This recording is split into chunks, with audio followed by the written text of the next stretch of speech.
જન્મ્યા કૌશલ દેશ વેશ બટુનો લઈ તીર્થમાહી ફર્યા. રામાનંદ મળ્યા સ્વધર્મ ચલવ્યો, યજ્ઞાદિ મોટા કર્યા.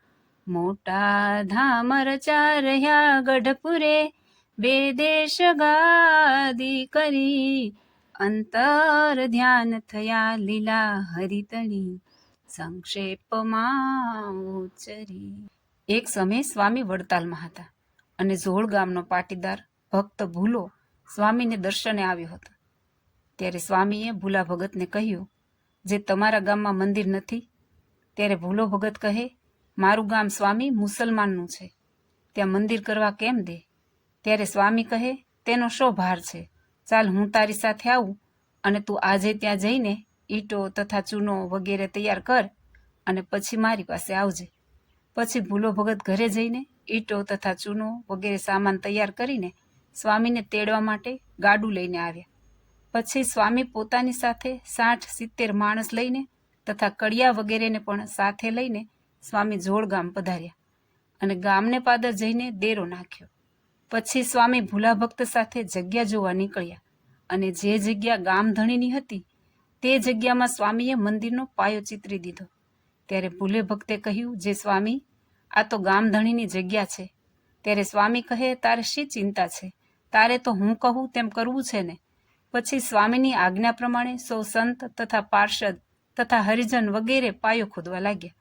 તેના ખબર ગામધણીને મળ્યા.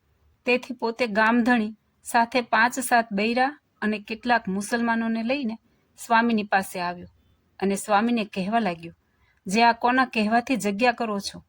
ત્યારે સ્વામી કહે કે મને કોણ કહે? હું મારી સત્તાથી કરાવું છું. ગામધણી કહે, મારી જગ્યા છે. સ્વામી કહે, ભલે તારી જગ્યા હોય. પછી મુસલમાને એ બાઈઓને કહ્યું, જે જાઓ સાધુને ઉપવાસ પડાવો.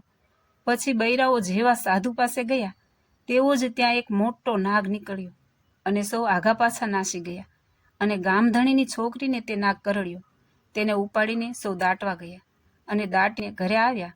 પછી આવીને વિચાર કર્યો, જે આપણા ગામમાં સ્વામિનારાયણનું મંદિર હોય નહીં, કેમ કે ત્યાં તો નગારા વાગે તથા ઝાલર વાગે, તે સાંભળીને આપણી કબરોમાંથી સૌ બેઠા થાય.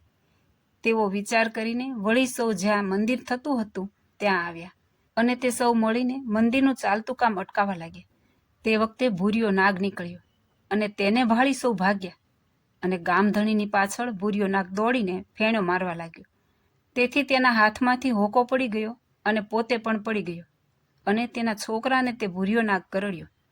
પછી જગ્યાનો ધણી સ્વામી પાસે આવીને બહુ દિલગીર થયો અને સ્વામીને કહ્યું, જે સ્વામી, ભલા થઈને મારા છોકરાને જીવતો કરો. સ્વામી કહે, જો જગ્યાને કાંઈ પણ અડચણ ન કર તો છોકરો બેઠો થાય. પછી તેણે સ્વામી પાસે સોગંદ ખાધા કે જો હું અહીં પાછો આવું તો હિંદવાળે ગાય અને મુસલમાને સુવર. એવી રીતે સોગંદ ખાઈને સ્વામીના પગમાં પડ્યો અને પ્રાર્થના કરીને કહ્યું, જે મારો દીકરો જીવતો થાય તેવી કૃપા કરો. પછી સ્વામીએ કહ્યું, જે જગ્યાનો લેખ કરી આપ તો છોકરો જીવતો થાય. પછી તેણે જગ્યાનો લેખ કરીને આપ્યો અને સ્વામીએ તેનો છોકરો જીવતો કર્યો. પછી સ્વામી વડતાલ જવાને માટે તૈયાર થયા. તે વખતે ભૂલા ભગતે સ્વામીને કહ્યું, જે સ્વામી, તમે પધારો છો, પણ આ લોકો મંદિર પૂરું થવા નહીં દે. પછી સ્વામી કહે, તારી રક્ષામાં આ ભૂરિયો નાગ છે અને તને કોઈ જાતની અડચણ આવવા નહીં દે. એમ કહીને સ્વામી વડતાલ પધાર્યા અને વાંસેથી તે મુસલમાનની મતી ફરી તે જગ્યાનો અટકાવ કરવા આવ્યો. એટલે ભૂરિયો નાગ નીકળીને તે મુસલમાનની વાંસે દોડ્યો ને મુસલમાનને ફેણ્યો મારવા માંડ્યો. તેથી તે મુસલમાન પડી ગયો અને તેનો હોકો ફૂટી ગયો. તે જોઈને મુસલમાન બોલ્યો, જે ભૂલા, તારા ભૂરિયાને વાર, તારા ભૂરિયાને વાર, તારા ભૂરિયાને વાર. પછી ભૂલો ભગત બોલ્યો, જે હટ ભૂરિયા, હટ ભૂરિયા. ત્યારે ભૂરિયો પાછો વળ્યો અને ભૂરિયા નાગને મંદિરની ચોકીમાં રાખ્યો. આમ ઝોળ ગામમાં મંદિર થયું. જય સ્વામિનારાયણ.